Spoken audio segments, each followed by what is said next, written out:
Hello students, welcome to Magister classes. Today's topic is ischemia. आज हम जानेंगे ischemia के बारे में।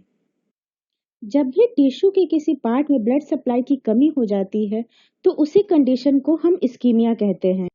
ये जो ब्लड सप्लाई का सीजेशन होता है वो टिश्यू के किसी एक पार्ट में भी हो सकता है, यानी पार्शियल इस्कीमिया, या फिर ये कंप्लीट टिश्यू में भी ब्लड सप्लाई का सीजेशन हो सकता है, जिस कंडीशन को हम कंप्लीट इस्कीमिया कहते हैं।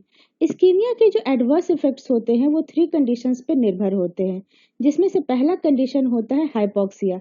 हाइपोक्सिया वो कंडीशन है जब टिश्यूज में जो ऑक्सीजन की सप्लाई होती है वो कम हो जाती है।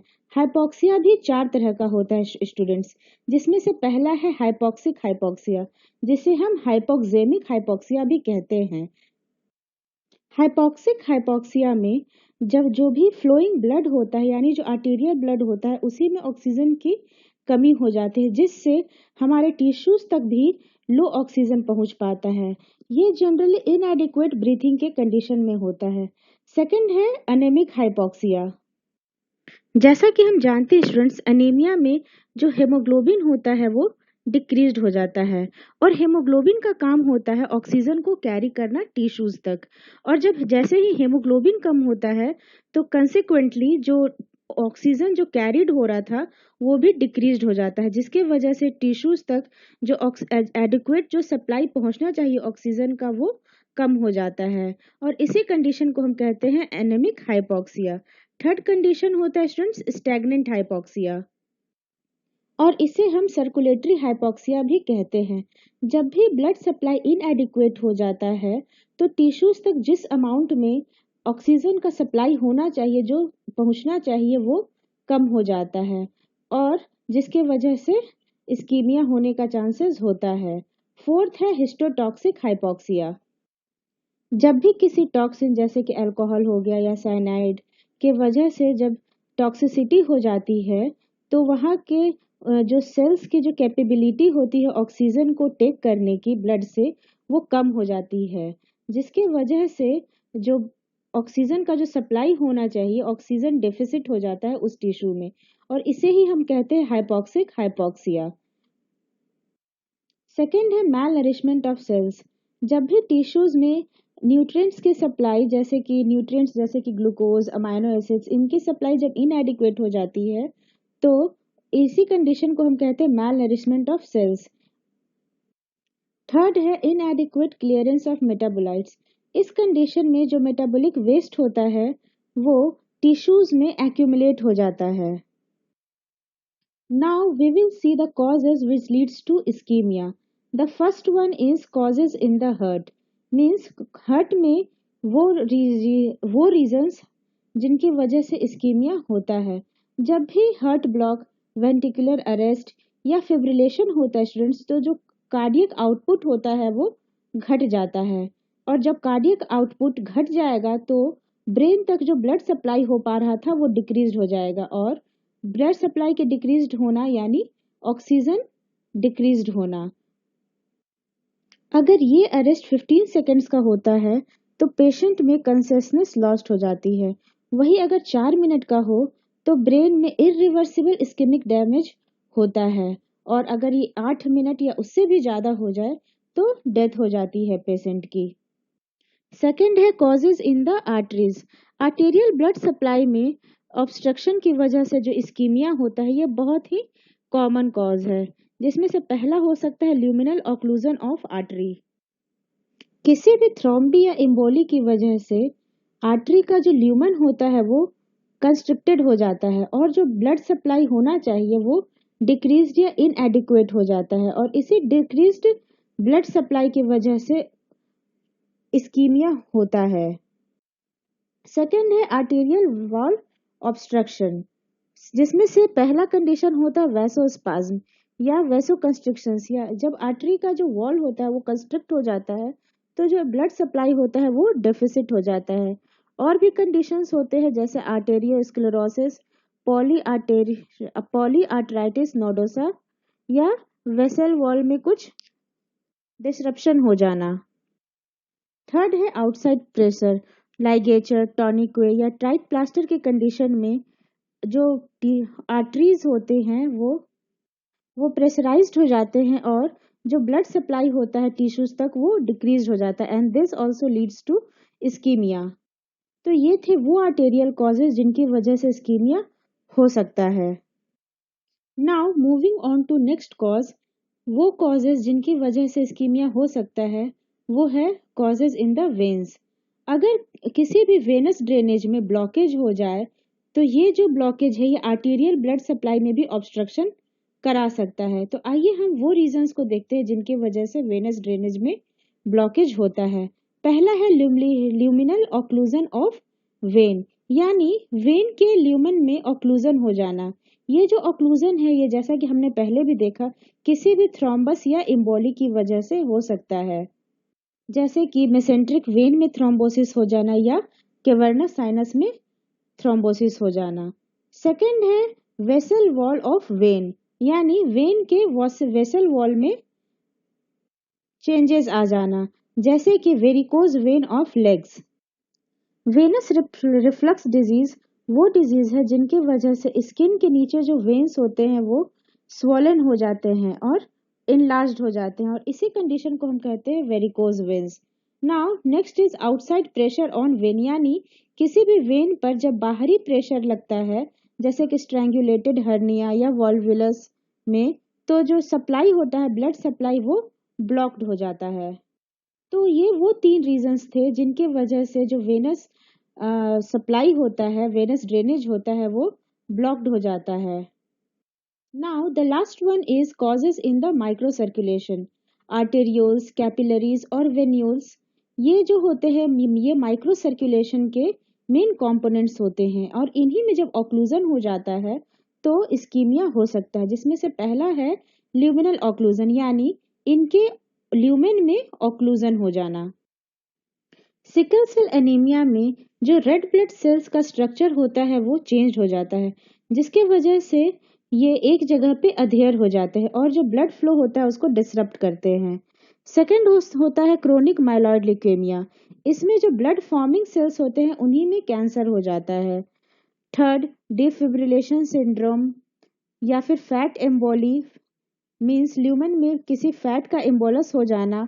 ये सब वो रीजंस हैं जिनकी वजह से इस्कीमिया होता है। सेकंड है ऑब्स्ट्रक्शन इन माइक्रोवैस्कुलर वॉल, मीन्स वॉल में ही ऑब्स्ट्रक्शन हो जाना। पॉलीआर्थराइटिस नोडोसा या सेप्टिसेमिया ये वो रीजंस है जिनकी वजह से जो वेसल का माइक्रोवैस्कुलर जो वॉल होता है वो ऑब्स्ट्रक्ट हो जाता है, क्योंकि इनमें स्वेलिंग हो जाती है।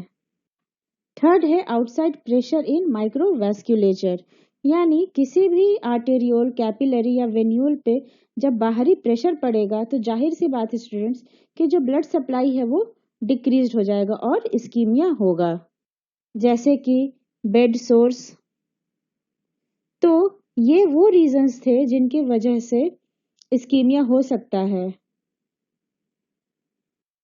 अब हम उन रीजंस को देखेंगे जिन पर इस्केमिक सीवियरिटी डिपेंड करती है, जिसमें से पहला है एनाटॉमिक पैटर्न। कोई भी अफेक्टेड ऑर्गन या जो टिश्यू है उसमें किस तरह का आर्टेरियल ब्लड सप्लाई हो रहा है, यानी वो जो आर्टेरियल ब्लड सप्लाई है उसका कैसा एनाटॉमिक पैटर्न है, ये बहुत ही इंपॉर्टेंट रीजन है जिसपे इस्केमिक सिवियरिटी जो है वो डिपेंड करता है।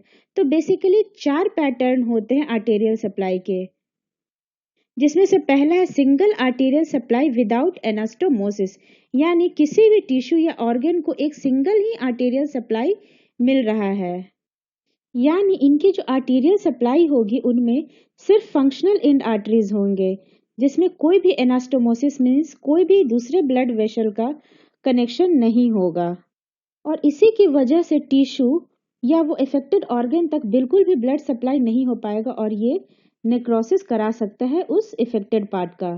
और इसका एग्जाम्पल है central artery of retina. Second है single arterial supply with rich anastomosis, means supply arterial supply तो एक ही है लेकिन उसमें बहुत सारे डिफरेंट ब्लड वेसल्स का कनेक्शन हो पा रहा है। अगर किसी ऑर्गन में बहुत ही अच्छा रिच इंटर आर्टेरियल एनास्टोमोसिस हो यानी कनेक्शन हो, तो अगर किसी एक वेसल में ब्लॉकेज होता भी है तो जो दूसरे ब्लड सप्लाई वाले वेसल्स हैं, उनके वजह से ये बाईपास हो जाता है, यानी जो ब्लड सप्लाई होता है उस ऑर्गन तक वो रीस्टैब्लिश हो जाता है। और ऐसे कंडीशन में इन्फेक्शन के चांसेस बहुत ही कम होते हैं। जैसे कि सुपीरियर मेसेंट्रिक आर्टरी जो कि स्मॉल इंटेस्टाइन को ब्लड सप्लाई करता है, या फिर इंफीरियर मेसेंट्रिक आर्टरी जो कि डिस्टल कोलोन को ब्लड सप्लाई करता है। Third one is parallel arterial supply. कुछ ऐसे भी टिश्यूज या ऑर्गन्स होते हैं जिनकी वाइटैलिटी ऑल्टरनेटिव ब्लड सप्लाई पे भी मेंटेन्ड हो सकती है, यानी अगर उनके किसी एक आर्टरी में ऑक्लूजन हो भी जाए तो उनके पास एक ऑल्टरनेटिव ब्लड सप्लाई होता है, जिसकी वजह से वहां पे एडिक्वेट ब्लड सप्लाई हो जाता है। जैसे ब्रेन में सर्कल ऑफ विलिस के वाया जो ब्लड सप्लाई होता है। And the last one is double blood supply. कुछ ऑर्गन्स ऐसे भी होते हैं स्टूडेंट्स जिनमें दो तरह का ब्लड सप्लाई होता है। अगर अगर उनके किसी एक सेट ऑफ ब्लड वेसल्स में ऑक्लूजन हो जाए तो जो सेकंड होते हैं वो मॉडिफाइड हो जाते हैं सो दैट उस अफेक्टेड बॉडी ऑर्गन या टिश्यू में एडिक्वेट ब्लड सप्लाई हो सके। For example lungs are perfused by bronchial circulation as well as by pulmonary arterial branch. Now, the second factor which determines the severity of ischemic injury is general and cardiovascular status, यानी किसी भी individual में cardiovascular functioning कैसा है ये बहुत ही एक important factor है जिस पे इस्केमिक इंजरी का सिवियरिटी डिपेंड करता है। कुछ ऐसे भी कॉजेज या कुछ ऐसे भी कंडीशंस होते हैं जिनमें टिश्यूज जो होते हैं वो ज़्यादा वल्नरेबल होते हैं, जिसमें से पहला है एनीमिया यानी सिकल सेल एनीमिया। हमने पहले भी देखा स्टूडेंट्स कि सिकल सेल एनीमिया में जो ब्लड वेसल के का ल्यूमेन होता है उसमें अधेरेंस हो जाता है, जिसकी वजह से डिसरप्टेड ब्लड सप्लाई होता है और इस्केमिक होता है वो, और जिस टिश्यू को वो ब्लड सप्लाई जा रहा है वो इस्केमिक हो जाता है। सेकेंड है लोअर्ड ऑक्सीजनेशन ऑफ ब्लड यानी हाइपोक्सेमिया का condition. Third one is cardiac failure. Cardiac failure में कार्डियक आउटपुट ही डिक्रीज हो जाता है, जिसकी वजह से टिश्यूज या ऑर्गन्स तक एडिक्वेट ब्लड सप्लाई नहीं हो पाता है and this also leads to ischemia. Next is blood loss. In blood loss blood supply is disrupted and the last one is shock. जब भी कोई एक ऑर्गन इनएडिक्वेट ऑक्सीजन की वजह से प्रॉपर फंक्शन नहीं कर पाता है तो इसी कंडीशन को हम कहते हैं shock. Now the third factor is type of tissue affected. कुछ ऐसे भी टिश्यूज होते हैं जिन पे बहुत ज़्यादा इस्कीमिया का इफेक्ट होता है, means they are more vulnerable to the effect of ischemia. For example students जो मेसेनकाइमल टिश्यूज होते हैं जैसे कि ब्लड, कार्टिलेज, ये जो इन पर इस्कीमिया का लेस इफेक्ट होता है as they are resistant to the effects of ischemia than the parenchymal cells. कुछ ऐसे भी टिश्यूज जो बहुत ज़्यादा वल्नरेबल होते हैं इस्कीमिया पे वो हैं ब्रेन यानी cerebral cortical neurons, myocardial cells जो कि हार्ट में होते हैं, या epithelial cells of the proximal convoluted tubules in kidney. The fourth factor is rapidity of the development, means किसी भी टिश्यू या ऑर्गन में किस स्पीड से ब्लड का ऑब्स्ट्रक्शन हुआ।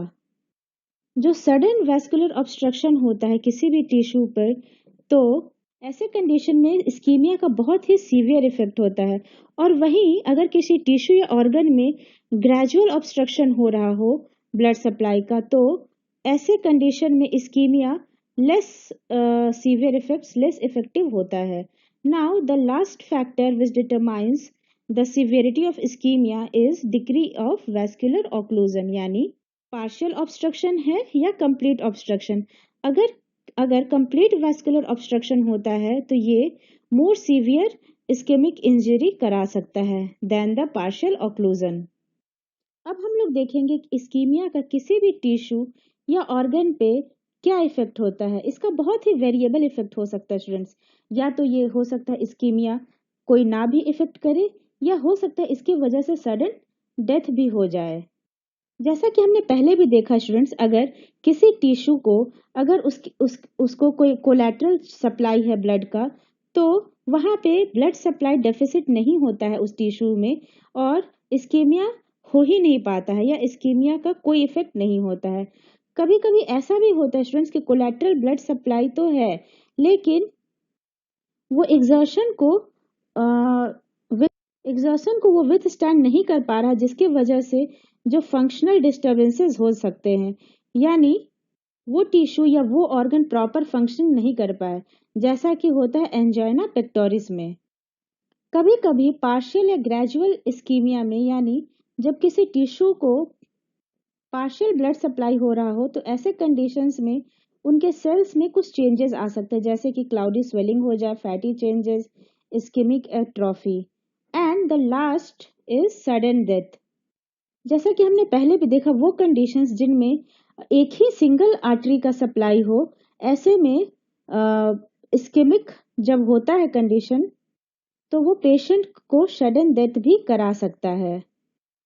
फॉर एग्जाम्पल मायोकार्डियल या सेरेब्रल इन्फाक्शन के केसेस में जब इस्कीमिया होता है तो वो सडन डेथ कराता है students. Thank you students for patiently watching this video.